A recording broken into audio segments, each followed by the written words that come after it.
ये एक्सपेक्टेड था कि मार्केट जो है वो रेड खुलेगी और अलबत्ता ये नहीं था कि जी हॉल्ट हो जाएगी मार्केट। बट एक्सपेक्टेशन बिल्कुल ये थी कि there will be pressure. Economy के ऊपर हम देखें तो काफ़ी प्रेशर रहता है। हम ऑयल इंपोर्ट करते हैं, इंपोर्ट डिपेंडेंट कंट्री हैं। 25% हमारी तकरीबन इंपोर्ट्स का ऑयल है। तो हमारे एक्सटर्नल सिचुएशन के ऊपर फर्क पड़ेगा अगर ऑयल यहाँ से अगर $100 की तरफ जाता है, द वॉर प्रोलॉन्ग्स। तो ये एक प्रेशर होगा on the external account, on a reserve situation, and obviously on ground जो हमारे इन्फ्लेशन है वो रीडिंग्स भी बढ़ जाएंगी। सिर्फ जो पेट्रोलियम प्रोडक्ट्स की कीमतों की वजह से आधा परसेंटेज पॉइंट से जो है इन्फ्लेशन रीडिंग्स हमारे हिसाब से बढ़ जाती हैं।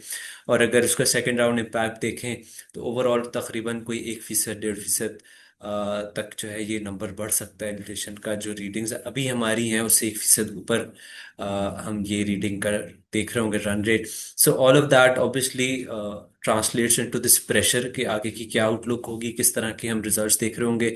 बहुत सी जो कंपनीज लिस्टेड हैं स्टॉक एक्सचेंज पे, वो जो उनके रॉ मटेरियल्स हैं, की रॉ मटेरियल्स, वो भी इंपोर्ट होते हैं। तो जब कमोडिटीज की कीमतें अक्रॉस द बोर्ड बढ़ेंगी, तो यकीनन जो है वो उन कंपनीज के मार्जिन्स के ऊपर इम्पैक्ट आएगा। यही एक इन्हीं खदशात की वजह से जो है मार्केट के अंदर हम ये सेल ऑफ का प्रेशर एक देख रहे हैं।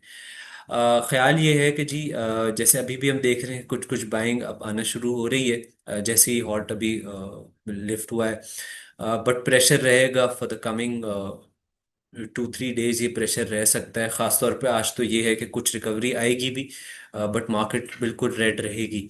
अगर कोई ऑब्वियसली ये सारी चीज़ें कंटिंजेंट हैं कि अगर जंग के ऊपर कोई जंग बंदी होती है, कोई मुफाहमत की बात होती है, उस तरफ जाती हैं चीज़ें, तो बेहतरी आएगी। बट अभी हमें यही नज़र आ रहा है कि जी प्रेशर विल कंटिन्यू।